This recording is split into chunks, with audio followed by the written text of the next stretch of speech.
내가 남편을 죽여줘서 당신도 속 시원하지?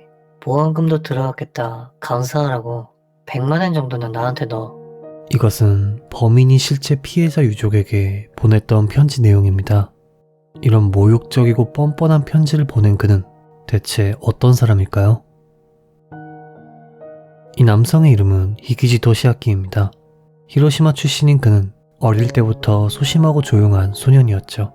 그의 아버지는 일본 유명 자동차 기업인 마츠다에서 근무했으며 그다지 특이한 점 없는 보통 가정에서 자랐다고 하네요.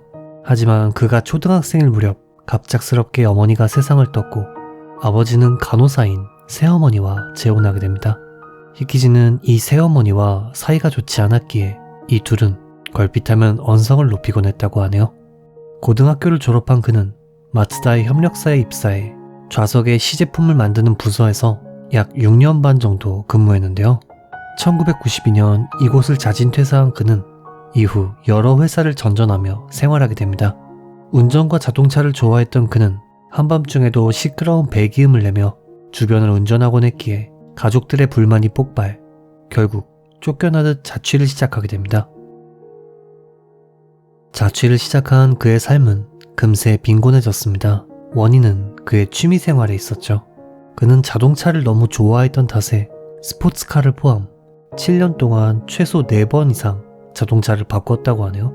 갖고 싶은 차가 있으면 사야 직성이 풀렸던 그는 빚을 내서 자동차를 샀던 탓에 2008년 파산 신청을 하게 됩니다.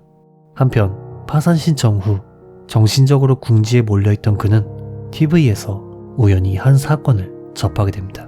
바로 2008년 아키하바라에서 일어났던 묻지마 살인사건이었는데요. 7명이 목숨을 잃고 10명이 부상당한 끔찍한 사건이었죠. 그는 이 사건을 접한 후 흥분한 듯 주변 지인들에게 다음과 같이 이야기했다고 합니다. 야, 그 자식 대단하지? 와, 그런 짓을 하다니. 진짜 대단해. 이 이야기를 들은 그의 지인들은 좀 이상하다고 생각했지만 이내 대수롭지 않게 넘겼다고 하네요.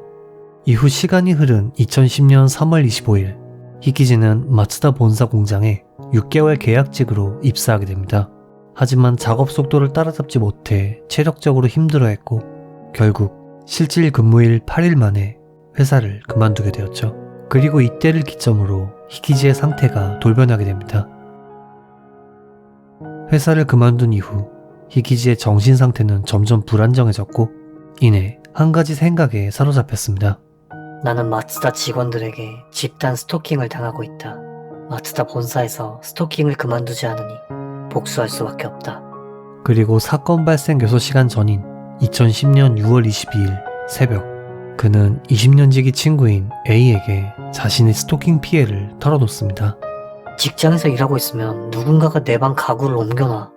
마츠다에서 일할 때 직원들이 날 비웃었는데 그 녀석들의 짓이 틀림없어. 이렇게 된 이상 아키하바라 사건처럼 차로 다 들이받아 버릴까? 라고 이야기를 꺼냈는데요. 그의 친구는 보통 사람이었던 모양인지 관계없는 사람한테 해를 끼치는 건 이상하잖아 라며 만류했다고 합니다. 그 말에 히키지는 납득한 듯 보였고 미소를 지으며 집으로 돌아갔다고 하네요. 그리고 6시간 후인 2010년 6월 22일 오전 7시 35분경 히키지는 자동차를 타고 자신이 2주간 일했던 마츠다 공장으로 돌진했습니다. 그가 도착한 시간대는 야간 근무자와 주간 근무자가 교대하는 시간대로 부진에 많은 사람이 있었다고 하네요.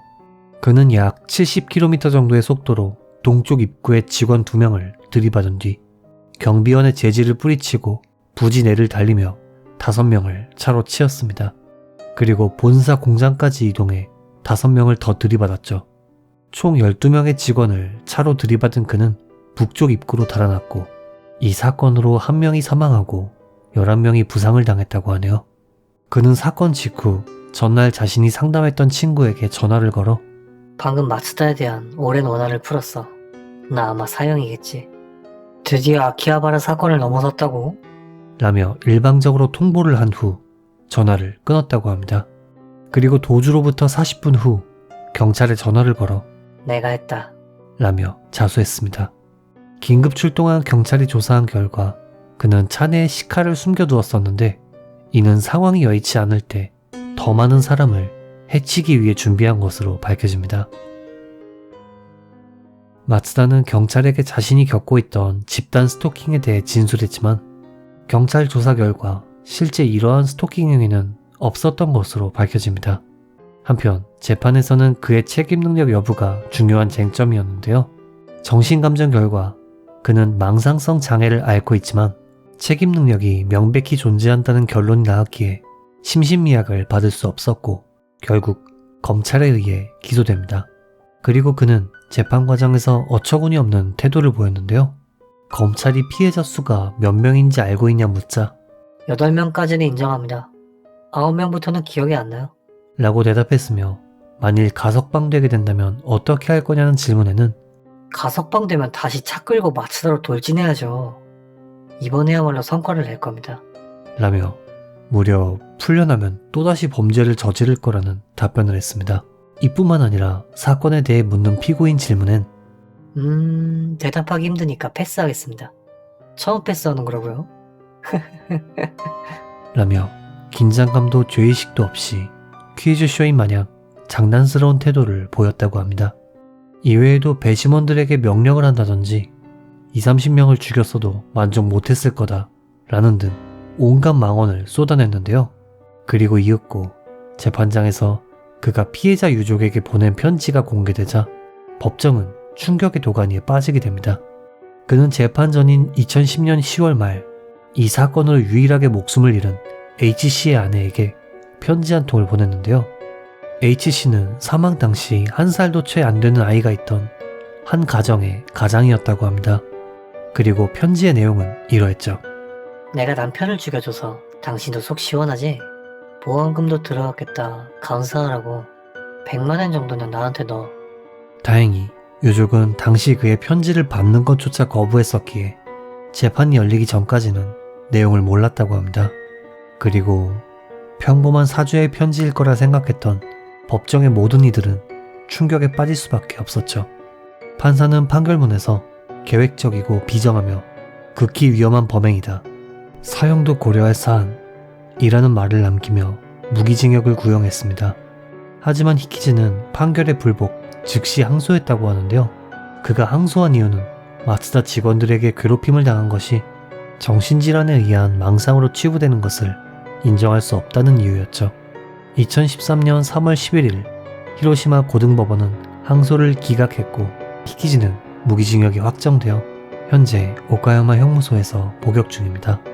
덧붙여 최근 글을 취재한 한 작가에 따르면 그는 여전히 반성하고 있지 않으며 자신이 무기징역을 받은 이유는 변호사와 경찰, 검찰 관계자, 기자들 탓이라고 생각한다고 합니다. 그를 그렇게 만든 것은 누구의 탓도 아닌 자기 자신일 텐데 말이죠.